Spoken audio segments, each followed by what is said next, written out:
이번엔 뭘 설명드릴 거냐면 젠코딩이라는 거에 대해서 설명드릴 겁니다. 우리나라 말로 젠코딩인데 실제 실무에서는 에멧이라는 말을 제일 많이 씁니다. 에멧이라는 기능, 그죠? HTML 작성할 때 쓰는 기능이라고 보시면 되는데, 어떻게 쓰냐면 그냥 간단해요. 우리가 여러분들 div 한 다음에 곱하기 해가지고 4개 이렇게 쓰죠, 그죠? 자, 이렇게 하면 곱하기 4개 하게 되면 div가 4개가 만들어집니다. 당연히 10 하면 곱하기 10개, 그러니까 즉 div가 10개가 만들어져요. 이걸 뭐라고 하냐면 젠코딩, 에멧이라고 합니다. 자, 그러면 이런 식으로 만들어졌는데 제가 이런 것도 해볼게요. 내가 만약에 div 한 다음에 그 다음에 섹션이라고 썼어요. 자, 이걸 무슨 관계라고 했죠? 이 div의 섹션과 둘이 무슨 관계? 아무 관계도 아닌가요? 제가 형제 관계라 했죠? 왜 그렇다 했죠? 얘는 실제로 여러분 느낌표 탭하면 이게 바디 안에다가 우리가 쓰는 코드라고 말씀을 드렸잖아요, 그죠? 이거는 여러분들이 이 독타입은 선언하지 않아도 이 코드펜 자체가 여러분들 선언하기 귀찮지 않게 미리 선언을 해놨기 때문에 안 써도 되는 거예요. 자, 여튼간에 그래서 얘는 무슨 관계? 둘이가 형제 관계다. 자, 그러면 형제 관계를 여러분들이 만들려면 이 emet을 이용해서 어떻게 하냐? div 플러스 섹션이라고 하게 되면 형제 관계로 이렇게 만들어줘요. div 플러스 섹션으로 하게 되면 형제 관계로 만들어주고요. 자, 그 다음에 나는 이 div 섹션이 형제 관계가 아니라 부모 자식 관계로서 나왔으면 좋겠다. 그럼 어떻게 하냐면 div 쓴 다음에 꺽쇠 쓰신 다음에 섹션이라고 이렇게 쓰게 되면 이게 바로 부모 자식 관계예요. 근데 만약에 여러분들이 코드를 쓰다 보면 간혹가다 이 밑에 이런 식으로 안 나오는 경우가 있거든요. 여러분들이 그거는 어떻게 하냐면 컨트롤, 이 마우스 커서가 맨 끝에 있는 상태에서 컨트롤 스페이스 누르면 이렇게 나오는 경우가 있어요. 그러니까 무슨 말이냐면 이렇게 되는 경우가 있다는 거죠. 그러면 그때 당황하지 마시고 이때 커서를 그 맨 끝에 갖다 대시는가, 아니면 얘를 컨트롤 X에서 잘라내게 한 다음에 다시 쓰시면 나옵니다. 이렇게. 그러면 이렇게 하면 부모 자식 관계로 만들어지는 걸 볼 수가 있는 거죠. 자, 그러면 이걸 이용해서 한번 테이블이라는 걸 우리가 완성을 해볼 건데, 우리가 보통 테이블 만들 때 어떻게 만들죠? 자, 테이블 쓴 다음에 그 다음에 자식으로 뭐가 들어간다? t body가 들어가죠, 그죠? 그 다음에 t body의 자식으로 tr이 들어가고요, 그죠?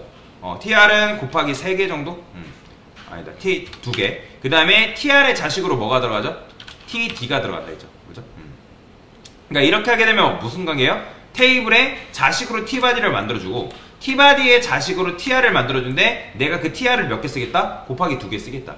근데 그 곱하기 2개를 하고 나서 이렇게 쓰게 되면 만들어진 그 tr 안에 td가 이렇게 박혀요. 무슨 관계로? 부모 자식 관계로. 자, 이런 식으로 여러분들이 코드를 쓸 수 있고 5개 정도만 할게요. 그러면 td가 5개 만들어지겠죠. 자, 그리고 또 재밌는 건 뭐냐면 여러분들이 td 안에 어떤 내용물을 집어넣고 싶잖아요.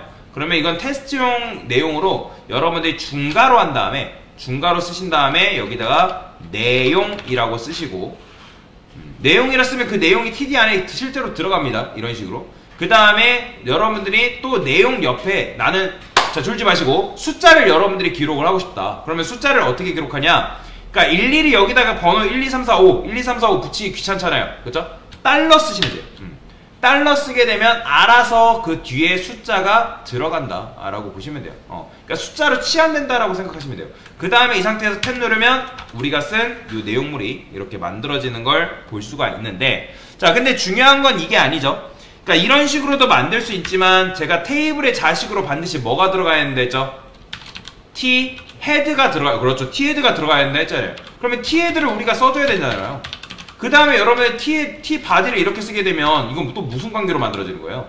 t body가 t 헤드의 자식으로 들어간다는 거죠. 그러면 돼야 안 돼요? 그러면 안 되잖아요. 이렇게 만들면 안 된단 말이에요. 우리는 t 헤드하고 t body가 무조건 무슨 관계? 형제 관계. 그러면 그때 이 꺽쇠를 쓰는 게 아니라 뭘 써야 될까요? 바로 플러스를 써야겠죠. 그래야지만 t 헤드하고 t body가 무슨 관계로 만들어진다? 바로 형제 관계로 만들어진다. 자, 그러면 마찬가지로 t 헤드도 그의 자식으로 뭐가 들어가야 돼요? 그의 자식으로 tr이 들어가야 되잖아요. 그죠?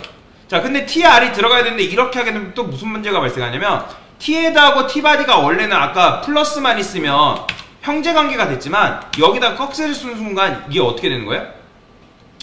지금 차례대로 순서대로 진행이 되기 때문에 TAD의 자식으로 TR, 그 다음에 TR의 형제로 T바디가 만들어져 버려요. 그럼 돼요, 안 돼요? 그러면 안 되잖아요. 우리는 무조건 T헤드하고 T바디가 무슨 관계? 형제 관계여야 된다라고 말씀드렸잖아요. 자, 그러면 그럴 때 어떻게 쓰냐면 이 플러스를 쓰는 게 아니라 여기다가 Shift 6을 누르면 이런 모양이 만들어지거든요. 이런 모양. 요걸 주시면 T헤드하고 T바디가 형제 관계가 된다.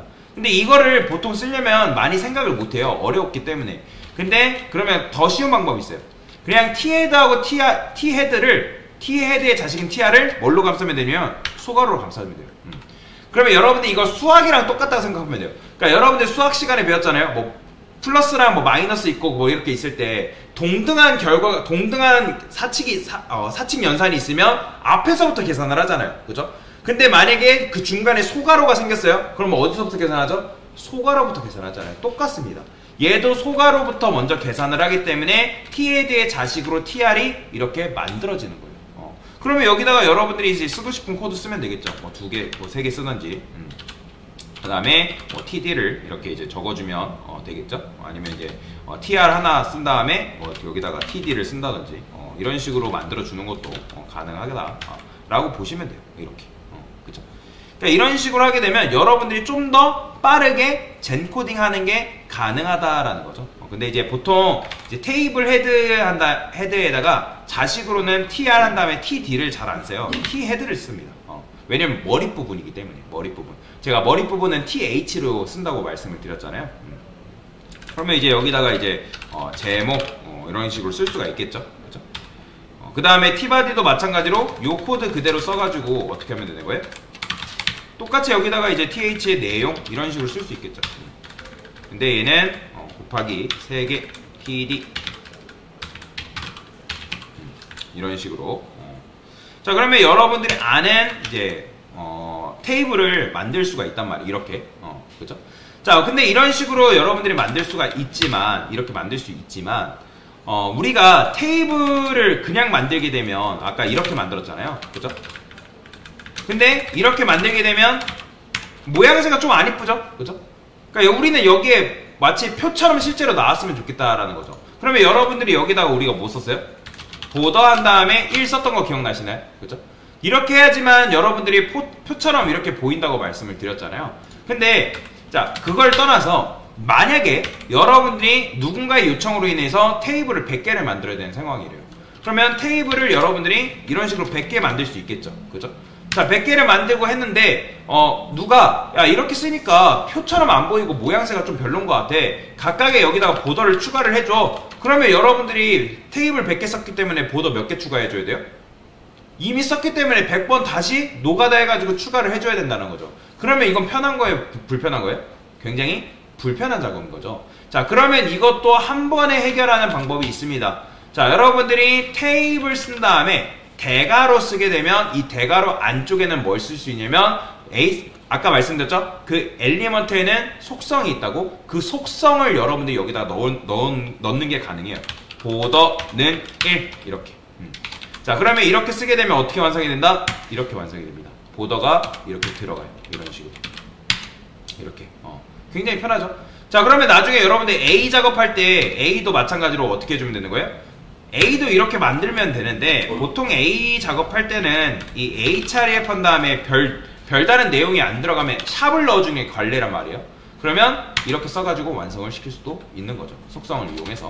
그래서 이런 식으로 쓰게 되면 내가 속성을 넣는 것도 가능하다라고 보시면 돼요. 자, 그러면 이렇게 하게 되면 100개도 좀 더 그러니까 100개에다가 보더를 일일이 추가하는 게 아니라 이런 식으로 젠코딩, MS를 이용하면 손쉽게 만드는 것도 가능하다라고 보시면 되겠죠. 자, 그래서 이게 바로 MS를 사용하는 방법이다 라고 보시면 되겠습니다.